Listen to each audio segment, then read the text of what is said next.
Yes, good morning to all of you. Welcome to Abhyas IAS Academy. As you know that India has always been tormented with regard to terrorist attacks.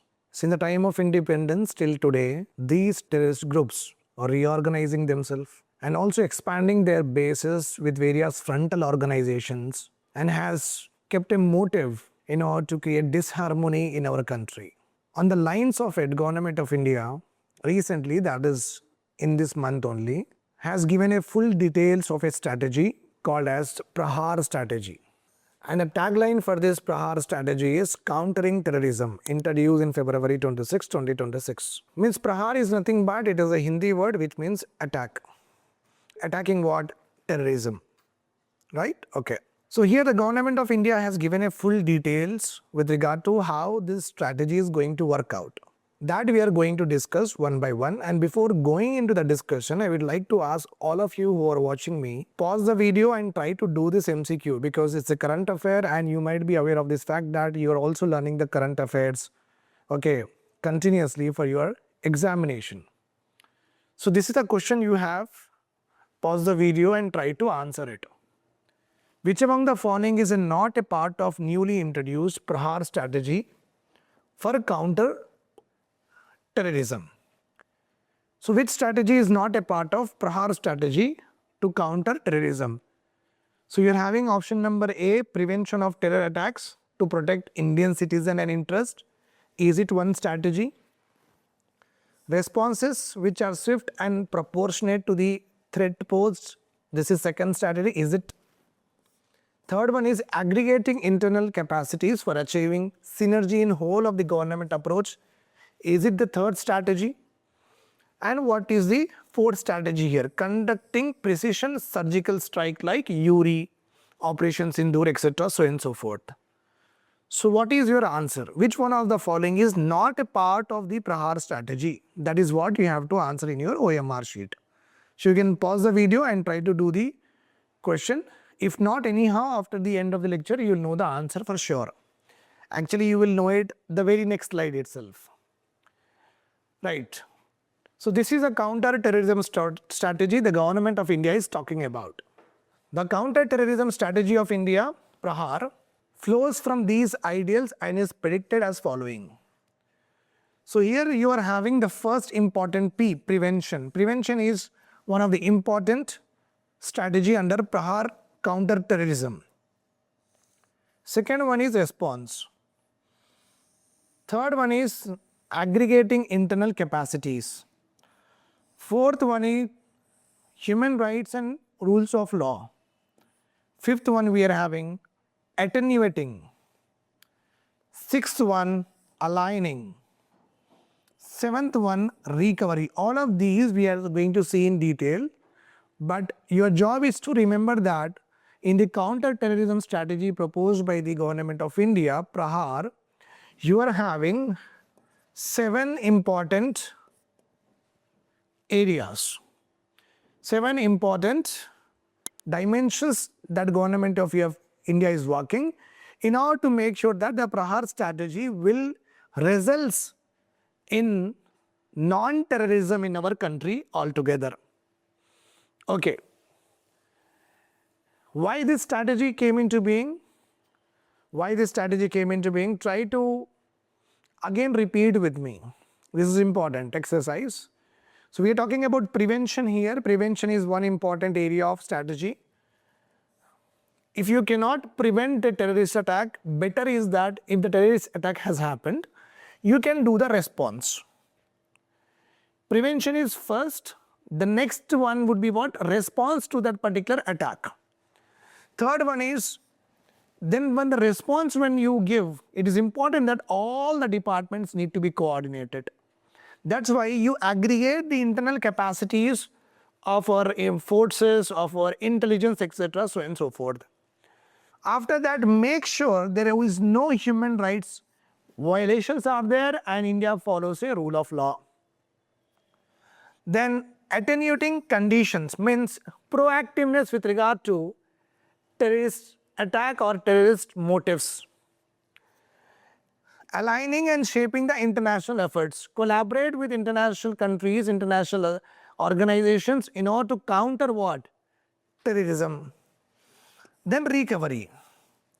Means wherever the terrorist attack has happened, just like what has happened in Pahalgam terrorist attack in Kashmir, the people around that particular area is very much vulnerable and threatened.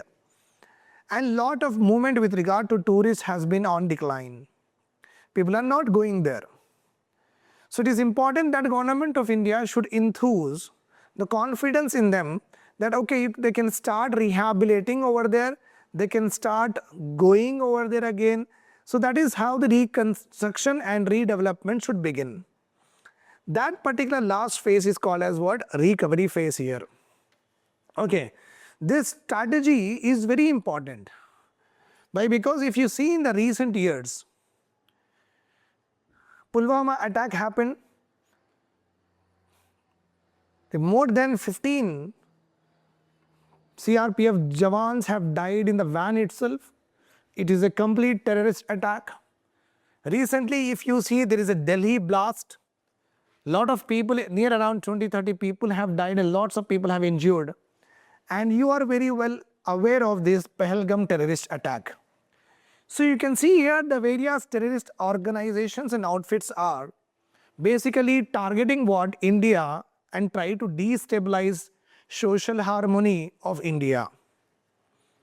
So that's why by seeing the recent occurrence of frequency of terrorist attack, government of India has launched this particular Prahaar strategy. So what have we learned till now? We have seen that government of India has proposed a counter-terrorism strategy called as Prahaar. This is one point. The second important point that we have learned till now is this Prahaar strategy consists of 7 important steps. And we have seen the steps 2 times. The third important thing that we have learned is this strategy came on the juncture of repeated, frequent, intensive terrorist attacks that is happening in our country, and all of these which I have mentioned on the back side of on the screen happened in 2025 only. Okay, right. Now, in the books and in the newspaper, they have given the threat profile of our country. First of all, there is an arc of evil is there. Arc of evil is nothing but Pakistan is joining hands with China, and China's air defense system was given to Pakistan during the Operation Sindoor. So here Pakistan and China are bhai. And the recent Sheikh Hasina's asylum in our country has led to strained relationship between what? Bangladesh and India. Strained relationship with Bangladesh and India. Bangladesh is not happy with India because India is harboring or giving asylum to Sheikh Hasina, which has been convicted by the Bangladesh court. And obviously Bangladesh has been asking India, please hand over the Sheikh Hasina to us. That is only called as extradition. But India is not doing that. That's the reason Bangladesh is not happy with India. And Bangladesh went on to forge very deeper relations with Pakistan here. So Bangladesh military and Pakistan military delegations, okay, they are going together. They are having some important pacts, memorandum of understanding. So Bangladesh is going very close towards what? Pakistan, and acting against as a proxy of Pakistan against India. So we are having one arc of evil happen, arc of evil across India. This is called as arc of evil. Okay, Pakistan, China and Bangladesh.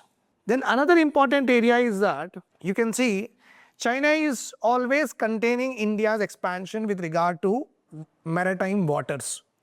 And China is having the bases in Bangladesh, in Sri Lanka, in Maldives and also in Pakistan. So China is also building a, we call it as string of pearls. We call it as what? String of pearls. So one side China is actually covering India completely, totally, a superpower. Other side we are having a complete threat from this arc of evil. Pakistan generally export terrorism in our country. Unfortunate state on the world map. China is always aggressive. Okay. Lots of hostility. China want to encroach lot of land in Ladakh and Arunachal Pradesh and Sikkim. So in China, we have to fight with aggression of China and the five-finger policy of China, which includes Ladakh, Arunachal Pradesh, Sikkim in their map. Okay, and in Bangladesh, we are having a continuous threat of what? Insurgency, illegal immigration is happening. And illegal immigration is leading to what? Islamic ideology. Okay, that is radicalized into what? Terrorist attacks. So this is our threat profile, and India is having the threat of various international terrorist organizations like Al-Qaeda, Jaish-e-Mohammed, Islamic State of Iraq and Syria, ISIS. So these are the important international terrorist organizations which are targeting Indians, innocent civilians, and also building lots of sleeper cells in our country. If you are not aware of the fact who is a sleeper cell is a normal citizen of our country who can be your neighbor, who can be your colleague, who can be your friend, who can be your relative. He do a normal job, okay, in his routine, okay. In society, he will be looking to you normal, but whenever this kind of conspiracies or terrorist attacks okay, are planned, he will become active. He was sleeping till now as a normal citizen, having a cordial relations with everyone. The moment this kind of conspiracy come, automatically he joins that particular conspiracy and being a part of it, and obviously no one will doubt him because he has been living peacefully with us.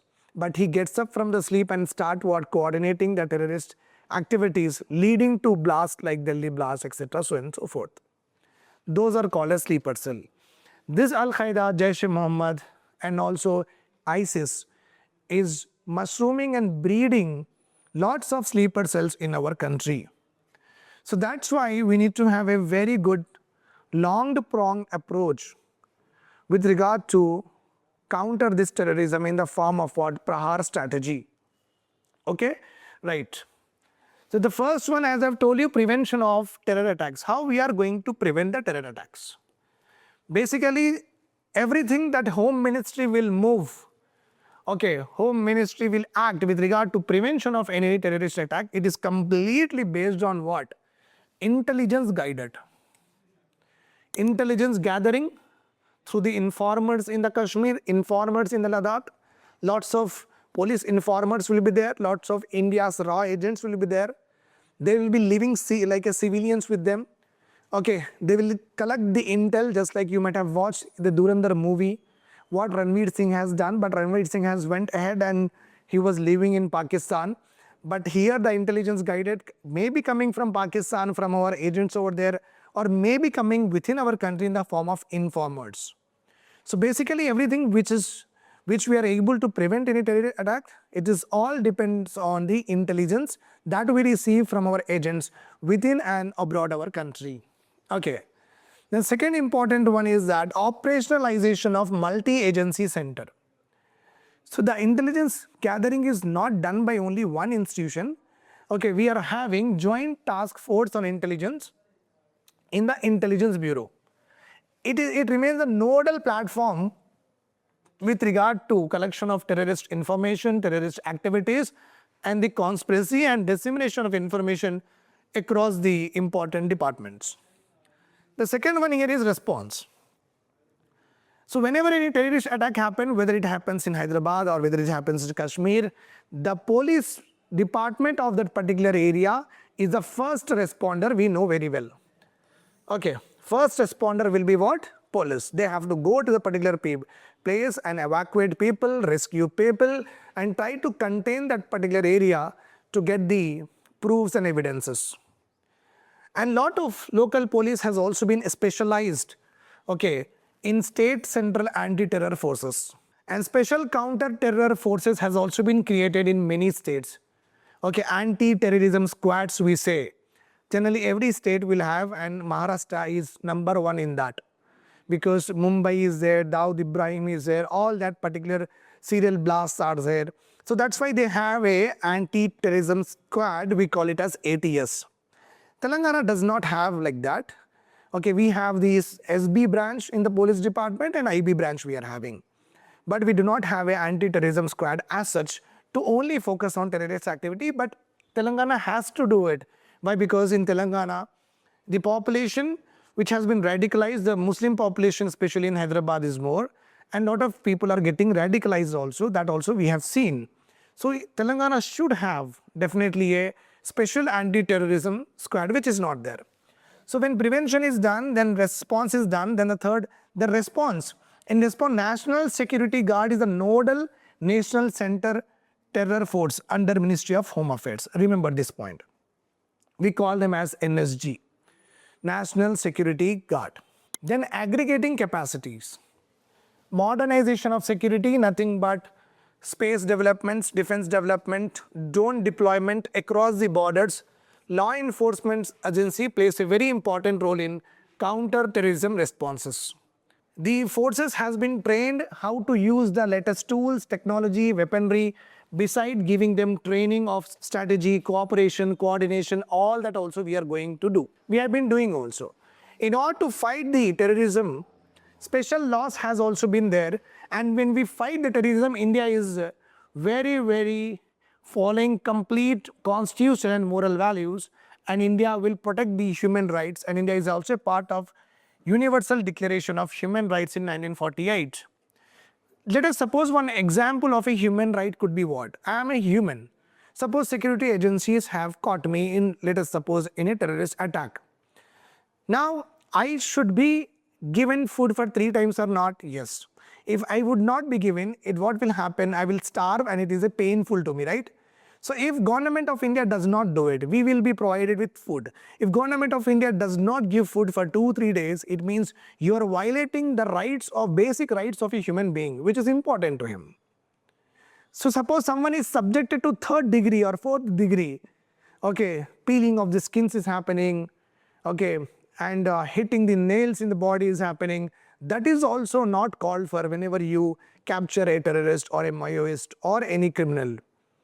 Okay, it means you are violating the basic human values. That should not also happen. So India, whenever it captures or arrests any of the terrorists, India generally follow the human rights and does not put them into severe punishments. That's why Ajmal Kasab, when he was hanged, he was well healthy at that time. We did not torture him.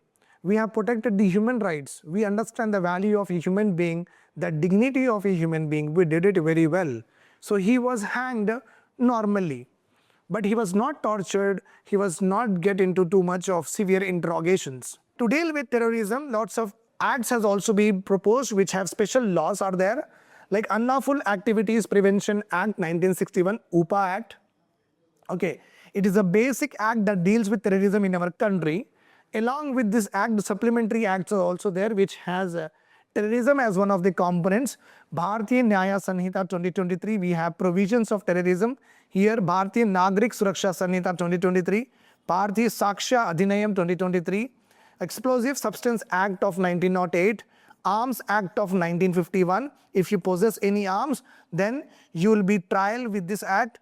If you possess any of the chemical substances that has the ability to, what I say is that erase or kill a lot of people, that kind of chemicals if you are having, then also Explosive Substances Act will be booked on you, 1908.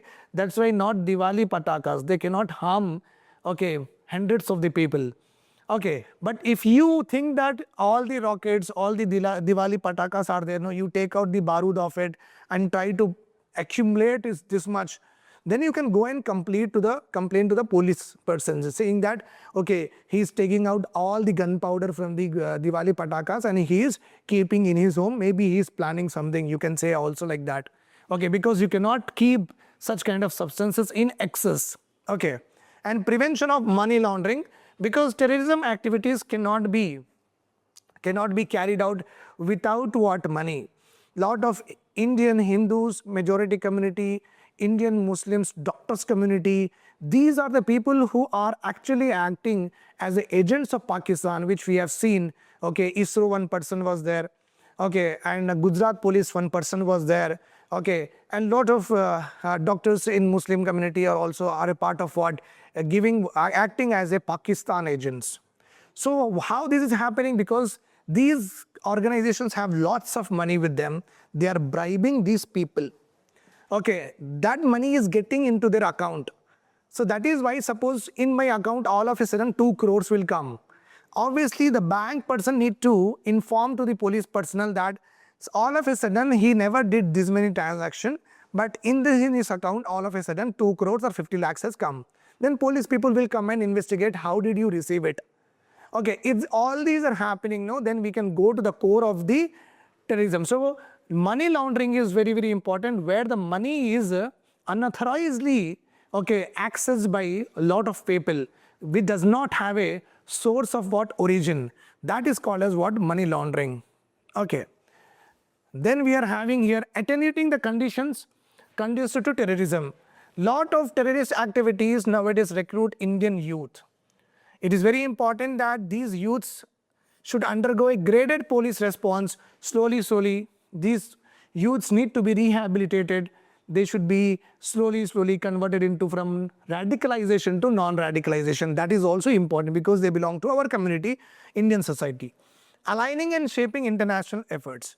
India is a part of various international multilateral terrorist arrangements, okay, like Mutual Legal Assistance Treaty, MLAT, Extradition Treaty, Extradition Arrangement, joint working groups are there, Memorandum of Understanding with foreign partners with regard to the information, evidence sharing and other legal cooperation. And the last one we are having is recovery and resilience. It is very important through whole of the society, the government of India, whenever any terrorist attack comes, okay, it try to connect with NGOs, civil society organizations, experts and community religious leaders. It is bringing all together these particular people so that no more radicalization or polarization will happen, okay, in the Indian society itself, so that we can protect our country and the citizens, okay, from any of the terrorist attack and be very vigilant, proactive in our efforts. I hope this is all clear to you, and let us go and see in MCQ what was our answer. The answer is important here, right? This is our question and this we are having. So if you see all these 7, so you do not find this. Conducting precision surgical strikes is not a part of Prahaar strategy. Conducting precision surgical strikes is not a part of Prahaar strategy. This is the answer. Okay. So I hope this is all clear to you. If you have any doubts, write in the comment section. I will be more happy to help you out. Thank you. Take care.